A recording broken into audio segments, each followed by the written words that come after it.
नमस्कार।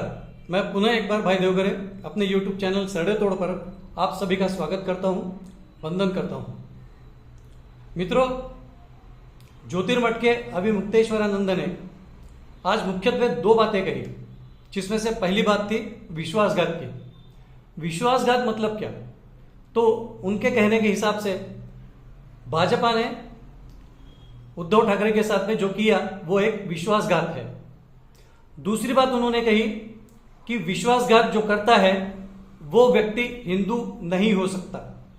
तीसरी बात उन्होंने कही कि विश्वासघात पाप पुण्य के कर्मों के फल में आता है, उसके वजह से धर्माचार्यों के अंतर्गत ये बात आती है।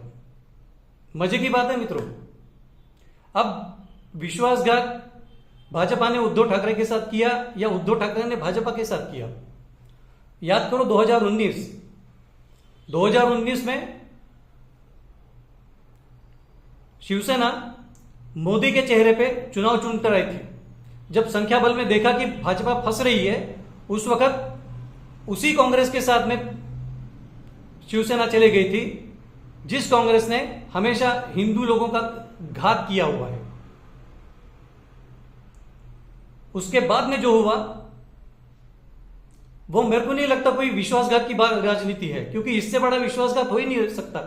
आप मोदी के नाम से चुन के आते हो और मोदी को ही विश्वासघात करके दूर भगाते हो, और कांग्रेस और राष्ट्रवादी कांग्रेस के साथ में मिलकर अपनी एक मविया सरकार बनाते हो।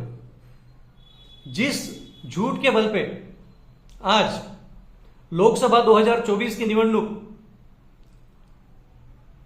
भाजपा को पूर्ण बहुमत नहीं मिला, इसका वजह यह थी कि उन्होंने पूरा झूठ का पुलिंदा चलाया। अब इसी सिलसिले में एक और नाम इस झूठ के पुलिंदे में आ गया है, वो है ज्योतिर्मठ के अभिमुक्तेश्वरानंद जी। शंकराचार्य कहना कि नहीं कहना ये बात अलग है, लेकिन तथ्यों को और तर्कों को दरकिनार करके आज ज्योतिर्मठ के अभिमुक्तेश्वरानंद ने फिर एक बार जता दिया कि हिंदू का जो मुखिया है वो सच बात नहीं करेगा। जिस घर में खाना खाएगा उस घर का वो गाना गाएगा, भले ही सच कुछ भी हो। अब आपको एक बात बता देता हूं, जैसे आप मोदी का विरोध कर रहे हो तो मोदी को सर्व सामान्य जनमानस ये मानता है। याद करो करपात्री महाराज ने 1966 में इंदिरा गांधी को क्या श्राप दिया था। गोहत्या बंदी कानून जब उसने नहीं लाने की बात किया था, उस वक्त जो आंदोलन चला था, उस आंदोलन में इंदिरा गांधी ने जो बेछूट गोलीमारी की थी, हमारे साधु संत मारे गए थे। उस वक्त कांग्रेस ने, आज यही शिवसेना जो है उद्धव बाला साहेब ठाकरे वाली, ये आज कांग्रेस के साथ में है, और ज्योतिर्मठ के अभिमुक्तेश्वरानंद उसको आशीर्वाद देने उसके घर गए हुए हैं। क्या ये शंकराचार्य का कार्य है कि जिस कांग्रेस ने और जिस कांग्रेस के साथ शिवसेना है उबाठा, उसको उसके घर जाके उसको आशीर्वाद देना? तो बात यह है कि उस वक्त 200-300 साधु संतों की हत्या होने के बाद में करपात्री महाराज ने उनकी लाशें उठाते वक्त बताया था, कांग्रेस को, इंदिरा गांधी को श्राप दिया था कि हिमालय से एक साधु आएगा, संसद पर कब्जा करेगा और आपकी कांग्रेसी विचारधारा को खत्म कर देगा। आज वो दूसरा तीसरा हिमालय से आया हुआ साधु संत दूसरा तीसरा कोई नहीं, वो प्रधानमंत्री नरेंद्र मोदी है, ऐसे सर्वसामान्य जनता का मत है। मेरे ख्याल से इतनी बात तो आपके समझ में आ जाना चाहिए था कि आप वास्तव में शंकराचार्य हो। मैं आपको गाली नहीं दे रहा हूं, लेकिन जिस हिसाब से आपने बात करी है उसमें मेरा पूरा निषेध है। अब बताता हूं। आप दूसरी बात, रही बात विश्वासघात की, मैं आज भी बताता हूं। हमें आज भी अमित शाह जी ने जो बात करी होगी उस बात पे ज्यादा विश्वास है। हालांकि उद्धव ठाकरे ने क्या बात किया और क्या नहीं किया, जो बंदा अपना मुख्यमंत्री बनने के लिए कांग्रेस के साथ हाथ मिला सकता है, हिंदू हृदय सम्राट बाला साहेब ठाकरे की आप क्लिप देख लेना। उसमें तो उन्होंने ये बात कही है कि कांग्रेस के साथ जो जाएगा वो हिजड़ा होगा। तो ऐसा उनका बेटा ही कांग्रेस के साथ में चला गया है। तो विश्वासघात की यदि आप बात करो तो हमारी बात, हमको अमित शाह पे विश्वास है, लेकिन उद्धव ठाकरे पे कभी भी विश्वास नहीं रहेगा इस बारे में। तो यह बात आप ठान के रखिए कि आपने यदि उद्धव ठाकरे की बाजू लिया है, साइड लिया है, तो हम भी पूरे जनमानस अमित शाह की तरफ से खड़े हैं कि अमित शाह विश्वासघात कभी भी कर नहीं सकते। और विश्वासघात की बात कैसी, यदि उसी सिक्के की दूसरी बाजू देखे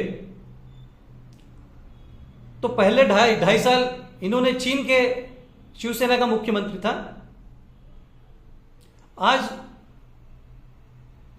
दूसरे 2.5 साल भी शिवसेना का ही मुख्यमंत्री है। तो एक सिक्के की दूसरी बाजू देखी जाए तो भाजपा ने तो पूरे 5 साल के लिए शिवसेना को मुख्यमंत्री का पद दिया हुआ है। तो आप इसे विश्वासघात कैसे संज्ञा दे सकते हो, यह भी मेरा एक बड़ा सवाल आपके साथ में है।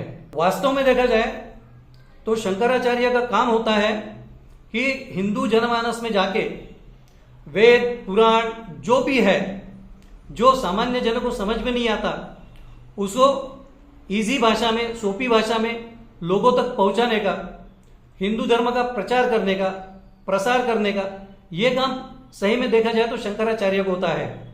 आज देखा जाए तो शंकराचार्य गलत राजनीति में आके गलत बयानबाजी कर रहे हैं, ऐसा मेरे को लगता है। दूसरी बात, आज हिंदू है करके शंकराचार्य की जो भी उनकी इज्जत है वो केवल हिंदुओं की वजह से है।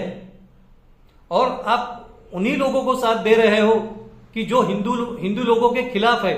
आज ठीक है, आज जो भी वो कर रहे हैं वो लोगों के वोट पाने के लिए आपको लाके, आपका दुरुपयोग करके, लोगों को बहला फुसला के, मत परिवर्तन करके फिर सत्ता में आने की होड़ में ये सारी चीजें शिवसेना उभाटा कर रही है।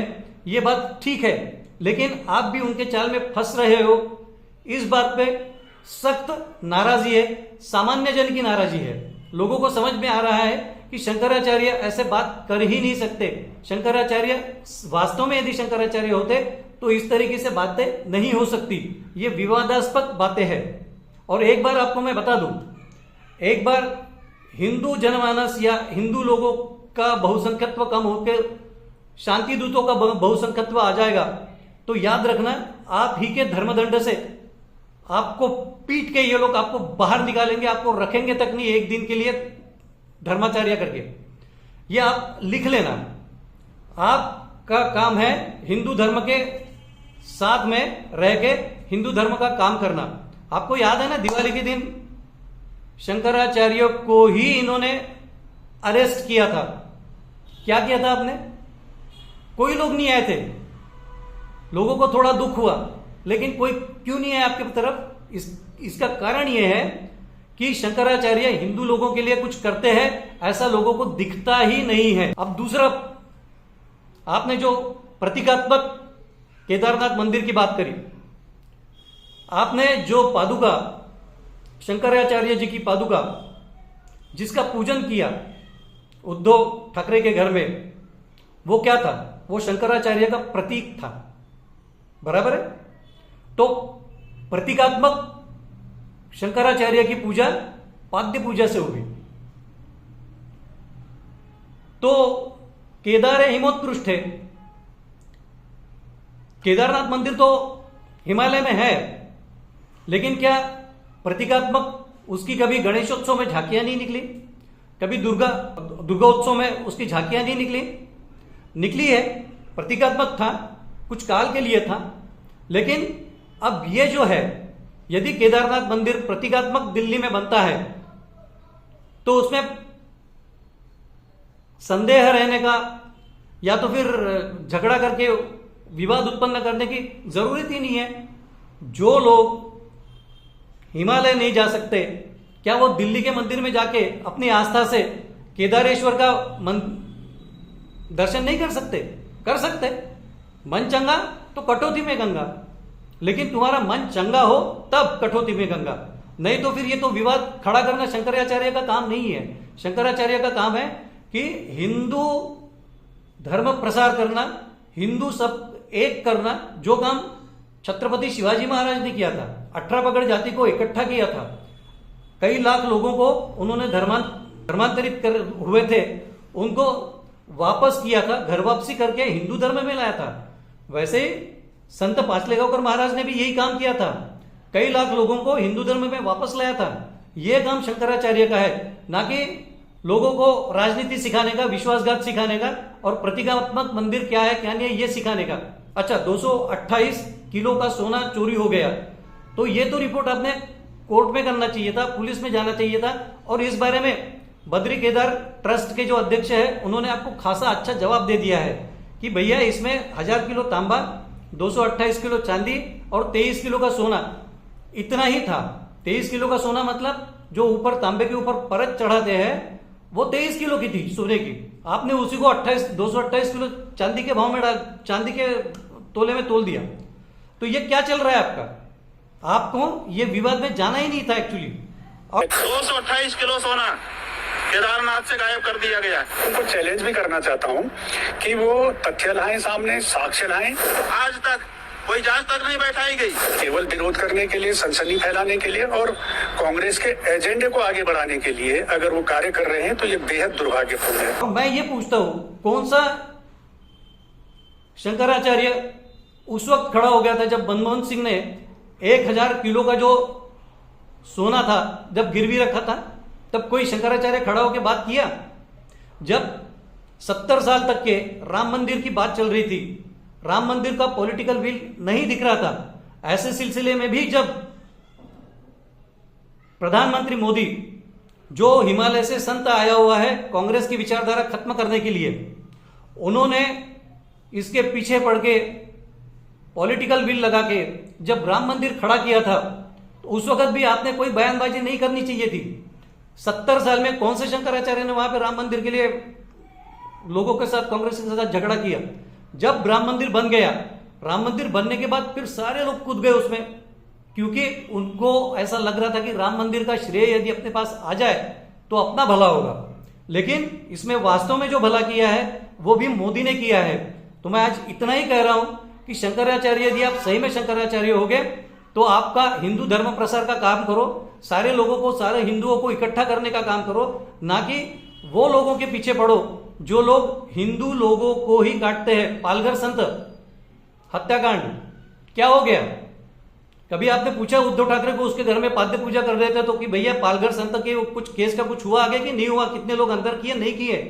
आप ये नहीं पूछोगे, आप जिस घर में जाओगे उस घर की गाओगे। ऐसे शंकराचार्य हिंदू धर्म कभी एकत्रित कर ही नहीं सकते, बल्कि ये तो कांग्रेस का साथ कर रहे। कांग्रेस जो हिंदू विरोधी है, धर्म विरोधी है और गजवा हिंद के पीछे पड़ी हुई है, तो ऐसे शंकराचार्य का अपने को काम भी क्या है? मैं तो चाहता हूं कि हर इलेक्शन में भाजपा के साथ में चारों शंकराचार्य आकर भाजपा का प्रचार करे, प्रसार करे। जितने साधु संत हैं वो सारे भाजपा के साथ में आकर हिंदू लोगों को इकट्ठा करके भाजपा को मत देने के लिए उनके पीछे लगे। लेकिन यह तभी संभव है जब हमारे साधु संत भी, ताकि लगे कि हिंदू लोगों की सरकार ही हमारे को यहां आना चाहिए। वरना तो क्या, आज इंग्लैंड में क्या हुआ? इंग्लैंड में उनके 20 संसद आने के बाद में जब ऋषि सुनाक ने बताया था कि यहां से जितने भी शांति दूत हैं वो सारे रवांडा में भेजे जाएंगे, उसके बाद में क्या हो गया? उनको इमीडिएटली इलेक्शन कॉल करना पड़ा। उसमें वो पाय उतार हो गए, मतलब वो हार गए। और उसके बाद में अभी वहां पे 20 संसद आने के बाद में शांति दूत ये कह रहे हैं कि बस थोड़े ही दिन रुक जाओ, अगले चुनाव में देखें तो पूरे की पूरी हम लोग संसद पर कब्जा कर लेंगे और उसके बाद में जो होगा वो इंग्लैंड पूरा हमारे कब्जे में होगा।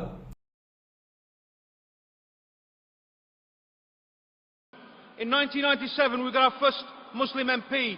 In 2001 we had 2 Muslim MPs. In 2005 we had 4 Muslim MPs.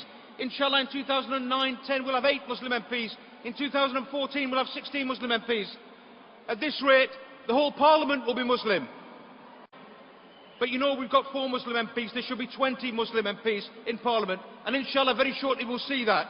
And I'm confident, as Britain's first Muslim minister, that inshallah in the next 30 years or so, we'll see a Prime Minister in this country who happens to share my faith. Today we're showing the true face of Islam. Our future in this country is very bright. Thank you very much. तो यही बात तो चल रही है, तो इसमें क्यों हम लोग शंकराचार्य इसके बीच में आ रहे हैं? सीधा सीधा जो जिस काम के लिए शंकराचार्य को लाया गया है उस अपने काम से प्रताड़ना कर रहे हैं, अपने काम से दूर भाग रहे हैं, वास्तव काम करे, ये एक उम्मीद हमें शंकराचार्य जी से है। सब साधु संतों और शंकराचार्यों से विनती करता हूं कि हर इलेक्शन में भाजपा के साथ में जुड़ के हिंदू लोगों को एकत्रित करके हमारा धर्म प्रसार करे और हमेशा भाजपा के पक्ष में वोट करे, ऐसा सब हिंदुओं को बताएं। मैं सभी की पूरे हिंदू लोगों की क्षमा मांगकर ये वीडियो प्रस्तुत कर रहा हूं। मित्रों, अच्छा लगा तो लाइक करना, शेयर करना और सबको बताना कि शंकराचार्य का काम क्या है।